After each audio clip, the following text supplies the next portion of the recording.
The old Model Y was the best-selling car on the planet. Not the best-selling electric car, the best-selling car, period. And the most common criticism was always the same: fast, practical, but it felt like Tesla shipped it before it was finished. The 2026 Juniper refresh is Tesla's answer to that. Whether the answer is convincing or whether €53,970 buys you a car that still feels like a work in progress is what this walkaround settles.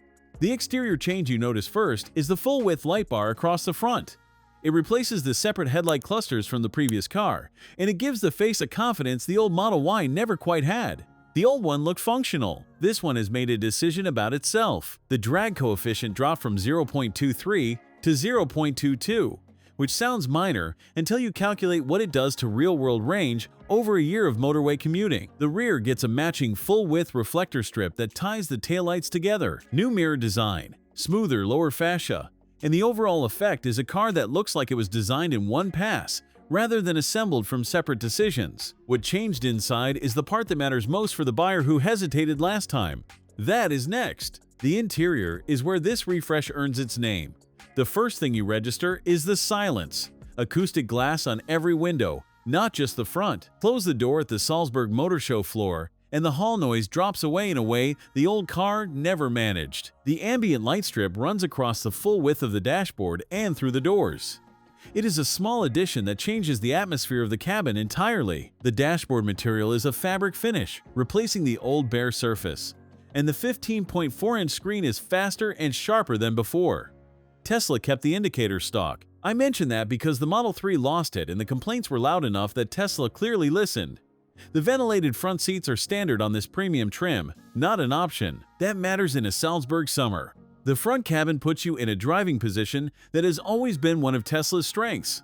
Low, centered, with clear sightlines over the short bonnet. The steering wheel is a new design borrowed from the Model 3, slimmer and better in the hand. The center console has deeper storage bins and cup holders that hide under a sliding lid. Wireless charging sits below the screen. I would have preferred it ventilated, but Tesla claims the materials prevent overheating. We will see. The rear cabin gains the 8-inch touchscreen mounted behind the center armrest. Climate control, streaming, games. The seats now recline electrically, and the cushions are 15 millimeters longer for better thigh support. Legroom has always been generous in the Model Y. That has not changed. What has changed is that the rear now feels like somewhere Tesla considered, rather than somewhere they left alone. The boot is claimed at 854 liters to the roofline, around 30.2 cubic feet. With the rear seats folded electrically flat, that expands to 2,138 liters, roughly 75.5 cubic feet. A flat load floor and a powered tailgate that opens hands-free as you approach. The magnetic parcel shelf folds and stows under the floor, which is a detail that sounds minor until you have a dog in a pushchair, and no patience for loose boot covers.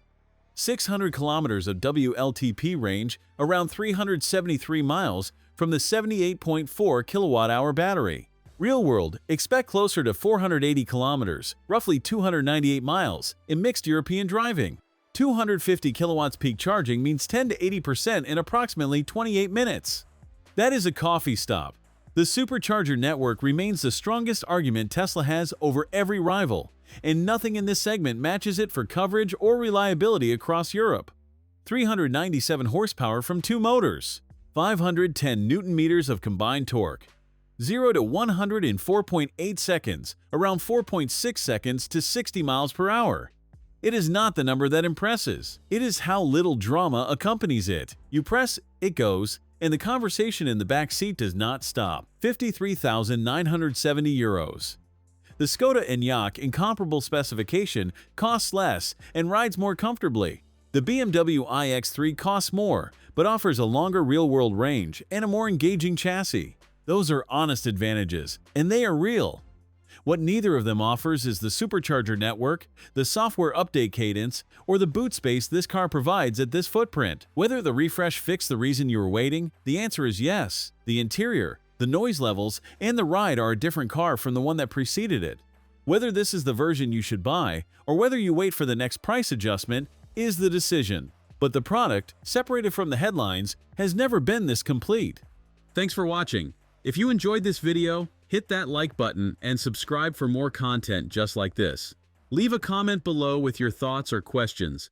I read every single one. And don't forget to click the bell icon to get notified about my next upload. See you in the next video.